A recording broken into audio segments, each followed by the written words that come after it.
ভাই এই video miss করা লাগবে না, এই ভিডিওটা একটু দেখুন, দেখে এখন হামজা কিছু উল্টাপাল্টা কথা তার মুখ থেকে বেরিয়ে গেছে। কেন? 3 বছর তাকে অমানসিক নির্যাতন করা হয়েছে জেলখানায়, এবং তার বিভিন্ন সেলগুলোকে নষ্ট করে দেওয়া হয়েছে। এই জন্য তার কথার ভিতরে ইমব্যালেন্স চলে এসেছে। আপনারা এগুলো বিবেচনায় আনবেন। যখনই সে ভুলভাল কিছু বলে সাথে সাথে মাপ চায়। মাপ করার খেয়াল নাই কেন আপনাদের? একটা মানুষের ভুল তো হতেই পারে।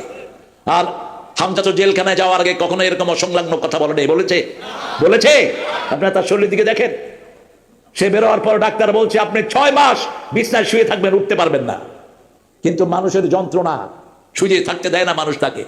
আজকে ওখানে, কালকে ওখানে, এইভাবে ডাকছে সে, কোথাও রেস্ট নিতে পারে না সে। এখন একটু ঠেলাঠেলি হচ্ছে, তবে আমি আশা করি এটা কেটে যাবে। আমরা পার্লামেন্ট একসাথে গঠন করব। ওই যে বলছি বিএমপি বিসমিল্লাহ লাগাবে আর আমরা 30 পারা কোরআন লাগাই দেবো।